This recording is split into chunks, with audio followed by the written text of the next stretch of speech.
Okay. And ఇప్పుడు మీకు వచ్చిన పేరు కానీ అండ్ ఒక సక్సెస్ కానీ అంత ఈజీగా రాలేదు. It's from many years you struggled and came it. And ఇప్పుడు ఒక సక్సెస్ అనేది వచ్చింది. దీన్ని నిలబెట్టుకోవడానికి ఇప్పుడు ఇంకా బాధ్యత అనేది కూడా పెరుగుతుంది కదా. ఇన్ఫ్యాక్ట్ చెప్పాలంటే ఆ, ప్రయత్నించే టైంలో అది ఉండేది వేరుంటుంది. వచ్చిన తర్వాత దాన్ని నిలబెట్టుకునేది అది ఇంకా పెద్ద రిస్కీ ప్రాసెస్. ఇప్పుడు దాని గురించి మీ అసలు ఈ ఏమనుకుంటున్నారు? ఈ ఈ టాపిక్ ఈ పాయింట్ వచ్చింది బాగానే. హ్మ్. వస్తే ఇది నాన్నగారి దగ్గర కూడా అంటే మామూలు జనరల్ డిస్కషన్లో అది కూడా వస్తే నాన్నగారు గొప్ప మాట అన్నారు భలే. అంటే కోర్ట్ ఎంత సక్సెస్ అయింది, ఈ రేంజ్ ఆఫ్ రిజల్ట్ చూసాం కాబట్టి నెక్స్ట్ సినిమా దేనికన్నా బెటర్గా చేయలేదు, గొప్పగా చేయలేదు అని ప్రయత్నించడంలోనే ఫెయిల్ అవుతుంది జగదీష్. హ్మ్. అసలు అది క్యారీ చేయకూడదు అసలు. హ్మ్. కోర్టు సినిమాకి నువ్వు ఎలా వర్క్ చేసావు, కోర్టు సినిమా రాసేటప్పుడు కానీ కోర్టు సినిమా చేసేటప్పుడు కానీ మన ఐడియాలజీ ఎలా ఉంది, ఆ థాట్ ప్రాసెస్ ఎలా ఉంది, అలా పని చేసుకుంటూ వెళ్తేనే మళ్ళీ నువ్వు కోర్టు లాంటి రిజల్ట్ తీసుకురాగలుగుతావు. కోర్టు అనే బ్యాగేజ్ని యాడ్ చేసుకొని ఇప్పుడు కోర్టు ఇలా వచ్చింది కాబట్టి దీనికన్నా బెటర్గా ఏదో చేయాలి, దీనికన్నా గొప్పగా ఏదో చేయాలని ఆలోచించినప్పుడే బిస్కెట్ అయిపోతుంది. సో కోర్టు అనే అంటే రైటింగ్ ప్రాసెస్, క్రియేటివ్ ప్రాసెస్లో కోర్టు అనేది నీకు ఇప్పుడు బ్యాగేజ్ అవుతుంది. Don't carry that. ఆ బ్యాగేజ్ని క్యారీ చేయకుండా జెన్యున్ అటెంప్ట్, కోర్ట్ అనేది ఇప్పుడు జెన్యున్ అటెంప్ట్గా బయట మంచి అప్లాజ్ వస్తుంది కదా, అంటే జెన్యున్గా వర్క్ చేశారు మీరు, అదే జెన్యున్గా మళ్ళీ వర్క్ చేయండి అంతే తప్ప కోర్ట్ అనేది దాన్ని యాడ్ చేసుకొని వర్క్ చేయొద్దాం. సూపర్ సార్, 100% అదే చేస్తానని చెప్పి started working on the second. Yeah, రానా గారితో ఎప్పుడు మేము ఎక్స్పెక్ట్ చేయొచ్చు? ఏదండి రానా గారితో నెక్స్ట్ మూవీ ఏదో అయ్యో టాక్స్ ఏదో నడుస్తున్నాయని కూడా విన్నాము. అయ్యో అంతా అట్లా ఏం లేదండి. అంటే అమ్మో ఇన్ఫర్మేషన్స్ చాలా సెన్సిటివ్ అండి బాబు. లేదు అంటే ఇంకా ఏం అనుకోలేదండి ఎవరితో ఏంటి అనేది డిస్కషన్ అది ఇంకా రాలా. ఇంకా నెక్స్ట్ ఫిల్మ్ అయితే ఇదే ప్రొడక్షన్, నాన్నగారి ప్రొడ్యూసర్, నాన్నగారి ప్రొడక్షన్లోనే చేద్దామని డిస్కషన్. కథ ఇంకా ఐడియా పిచ్ చేసాం అంతే, ఇంకా యాక్టర్ ఎవరు ఏంటి అంతే, ఇంత డిస్కషన్ ఇంకా వెళ్ళా. అంటే ఐడియా పిచ్ చేశారు కాబట్టి జస్ట్ అది కూడా సేమ్ కోర్ట్ కైండ్ ఆఫ్ ఒక డ్రామా కైండ్ ఆఫ్ ఇలా ఉండబోతుందా, లేకపోతే we can see in different genre? Different genre. నేను యాక్చువల్లీ ఐడియాస్ చెప్పున్నా, అందులో ఏది చేస్తాం అనేది ఇంకా ఫిక్స్ అవ్వలేదు. చెప్పిన ఐడియాస్ కూడా ఏది ఒకదానికొకటి మ్యాచ్ అవ్వదు, అన్ని డిఫరెంట్ జానర్స్. నాకు జానరా కన్సిస్టెన్సీ లేదండి. నేను అసలు ఓకే ఈ జానర్ నేను నా స్ట్రెంగ్త్ ఇది, ఇందులో నేను బాగా షైన్ అవ్వగలను, ఈ జానర్ మీద చేస్తాను అనేది ఆ కన్ఫైన్మెంట్ లేదు. ఓకే, ఏదైనా ఈ కథ ఇలా చెప్పాలి అని అనిపిస్తే ఆ కథ అలా చెప్పాడు, దానికి ఏ జానర్ ఉందో నాకు తెలియదు. ఓకే, అంతకు పెళ్ళి ఎప్పుడు బ్రో?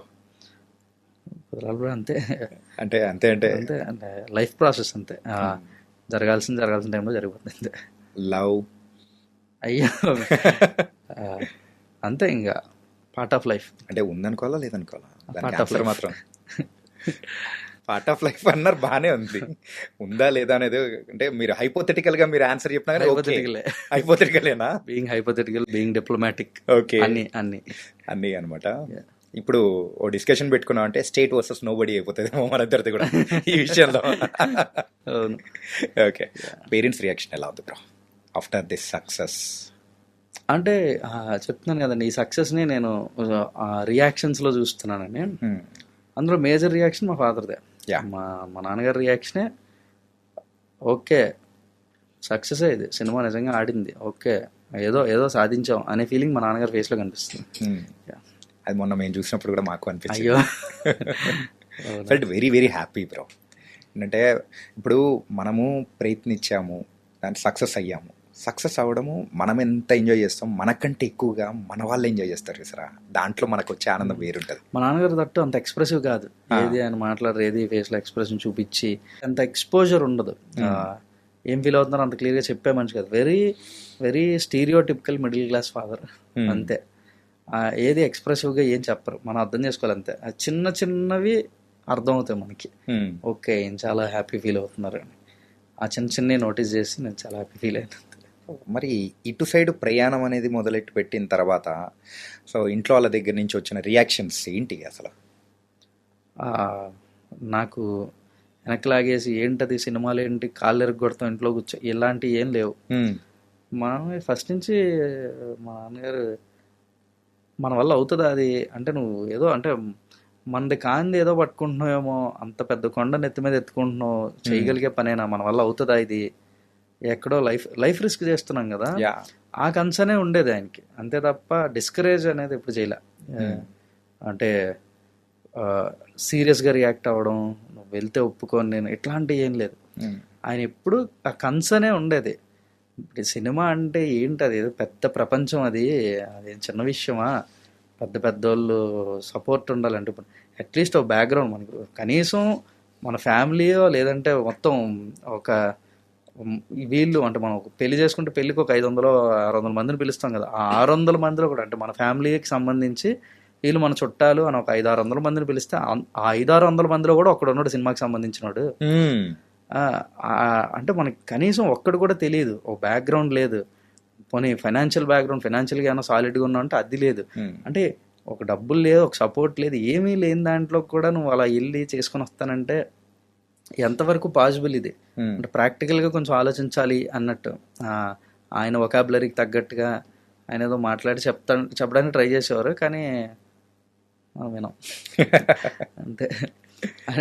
వినను అని ఆయనకు కూడా తెలుసు, మనం చెప్పినంత మాత్రం ఆగిపోడు అని ఆయనకు కూడా తెలుసు, కానీ బాధ్యతగా చెప్తా ఉన్నారు అంతే. చూసుకో, కొద్దిగా ఆలోచించు, ఇట్లనే అంతే. ఈ కైండ్ ఆఫ్ మాటలు, ఈ కైండ్ ఆఫ్ కన్సర్నే తప్ప ఈరోజు డిస్కరేజ్ చేసి ఏమనుకుంటున్నావు అసలు, ఏం చేస్తున్నావు నువ్వు, ఏముండదు. కానీ ఆయన భలే భలే భరించారండి అంతా. అంటే నా ఏజ్ గ్రూప్, అంటే నాతో పాటు చదువుకున్న నా ఫ్రెండ్స్, స్టూడెంట్స్ అందరూ, వాళ్ళ ఫాదర్స్ మా ఫాదర్ కమక్రాస్ అవుతారు కదా, వాళ్ళ ఫాదర్స్ మా ఫాదర్, వాళ్ళు వచ్చినప్పుడు అలా ఏదో ఊరికే క్యాజువల్గా ఎక్కడో ఏదో సందర్భంలో ఇలా పాస్ అయిపోయినప్పుడు మావాడు ఇది చేస్తున్నాడు, మావాడు శాలరీ ఇంత, మావాడు స్వీడన్లో ఉన్నాడు, మావాడు లండన్లో ఉన్నాడు, ఇట్లా చెప్తూ మావాడు ఇంత మొన్న ఫ్లాట్ కొన్నాం, ఇగో ఫోటోలు చూపిస్తూ మావాడు కారు కొన్నాడు, ఇట్లా ఇవన్నీ మా నాన్నగారి దగ్గరికి వస్తా ఉన్నప్పుడు ఈయన చాలా సైలెంట్గా అలా ఉన్నారు అంతే, ఏం మాట్లాడారు. అంటే అక్కడ వాళ్ళందరూ అవన్నీ చెప్తున్నారంటే మీవాడు ఏంటి, ఆ క్వశ్చన్ అదే కదా, డైరెక్ట్గా అడగకపోవచ్చు కానీ ఆ క్వశ్చన్ అదే, మీవాడు ఏం చేస్తున్నాడని చెప్పలేరు.